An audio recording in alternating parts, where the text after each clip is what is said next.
ሻሎም ቅዱሳን የእግዚአብሔር ሰላም ይብዛላችሁ ባላችሁ በስፍራ ሁሉ መላ ዓለም ላይ ያላችሁት አሁን ባለበት ጊዜ እየተፈጠረ ያለ ጦርነት እየተፈጠረ ያለ ነገር ሰው የተለያየ ሐሳብ ይሰጣል።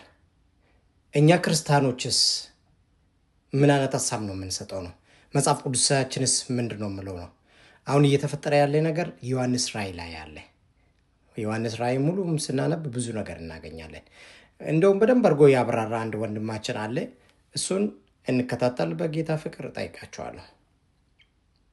ከስጋዊ ገዢዎችና መንግስታት ጀርባ የሰይጣን እጅ እንዳለ የሰይጣን ስራ እንዳለ የዚህ ዓለም ገዢ ተብሎ ሰይጣን እንደተጠቀሰ መጽሐፍ ቅዱሳችን ላይ ትመለከታላችሁ። ስለዚህ ሰባት ራሶች በሰባቱ አህጉሮች ላይ ሰይጣን በሙላት እንደሚገለጥ ያሳያል። ራሱን ይገልጣል። ሰው ፊቱን ሲሸፍን ራሱን እንደሚሸፍን፣ ራሱን ፊቱን ሲገልጥ ደግሞ ራሱን እንደሚገልጥ፣ ይሄ ዘንዶ ንጉስ መሆን ፈልጎ የነበረው የብሉይ ኪዳኑ ሌዋታን በሰባቱ አህጉር ላይ በመጨረሻው ዘመን በሙላት ይገለጣል። ከዛስ 10 ቀንዶች የሚለው ሐሳብ ደግሞ በሙላት የሚሰራባቸው 10 መንግስታት ናቸው። ይሄንን ማስረጃ ከፈለጋችሁ በራእይ መጽሐፍ ምዕራፍ 17 ቁጥር 21 ላይ እንደዚህ ይናገራል። ያያቸውም 10 ቀንዶች ገና መንግስትን ያልተቀበሉ 10 ነገስታት ናቸው። ስለዚህ 10 ቀንዶች 10 ነገስታት ናቸው።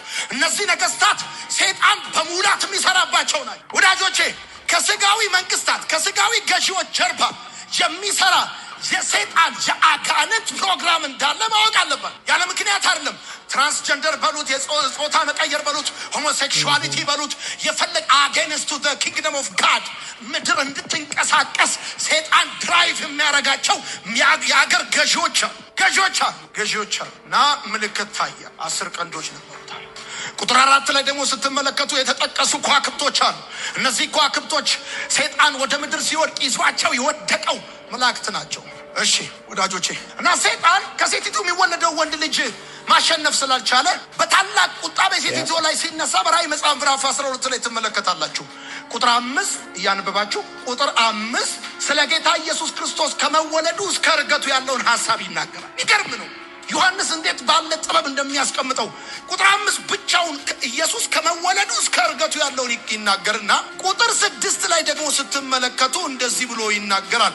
ገና ወደፊት በሰባኛው ወይም በመጨረሻው ሱባኤ ስለሚፈጸመው ነገር ነው ቁጥር 6 የሚያወራው። ወዳጆች ይሄ ማለት ምን ማለት ነው ብላችሁ ለምትጠይቁኝ ሰዎች በጣም የሚገርም ነው። በቁጥር 5 እና በቁጥር 6 መካከል የ1000 ዓመታት ልዩነት አለ። የብዙ ዘመን ልዩነት አለ። በአንድ ምዕራፍና በአንድ ምዕራፍ መካከል